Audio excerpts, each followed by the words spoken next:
Allez, bien sûr, vous avez le micro, vous vous Merci, présentez s'il vous plaît. Gilles Adelson, maire de Macoria en Guyane.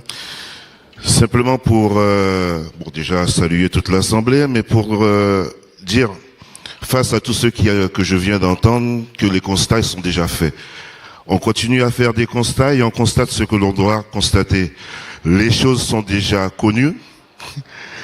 Aujourd'hui, et le président l'a dit, la ministre l'a dit, qui mieux que le maire connaît son territoire? Qui mieux que le maire connaît son territoire? Donc aujourd'hui, pour arriver justement donc à trouver les solutions durables par rapport donc à toutes les problématiques qui sont évoquées, il ne faut plus avoir un État qui mène les débats pour nous, mais avoir un État qui facilite justement le travail des maires au quotidien, justement pour amener des bonnes solutions. Merci. Alors, les ultramarins, toujours désireux de participer à cette grande foire aux questions métropolitaines. Le plaisir que vous avez à être là, vous l'avez partagé avec moi il y a quelques jours, c'est le moment de le mettre en plénière.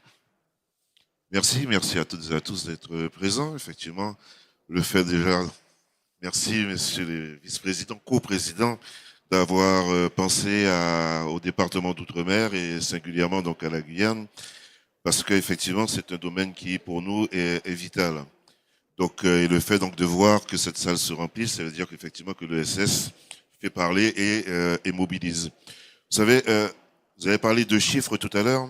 Moi, je donnerai simplement un seul chiffre. Vous allez comprendre pourquoi l'ESS, véritablement, c'est important pour nous. Ça représente 15% de notre PIB en Guyane.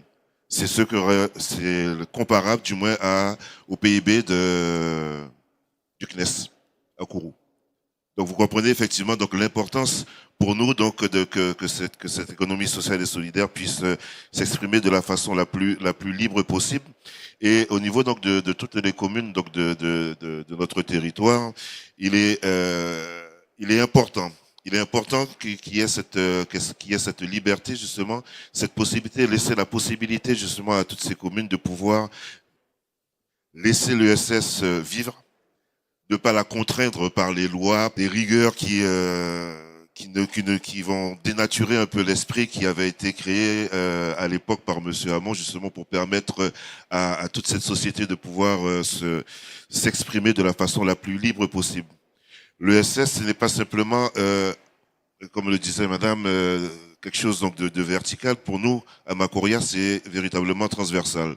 Ce sont tous les secteurs de la ville qui œuvre, pas simplement au niveau de la municipalité, mais le monde associatif, le monde économique, le monde culturel, le monde social, le paramédical, puisque nous avons un certain nombre d'associations qui œuvrent au niveau donc de tous ces domaines. Et dans un pays, parce que la Guyane, contrairement à d'autres départements, la Guyane c'est un département qui se construit.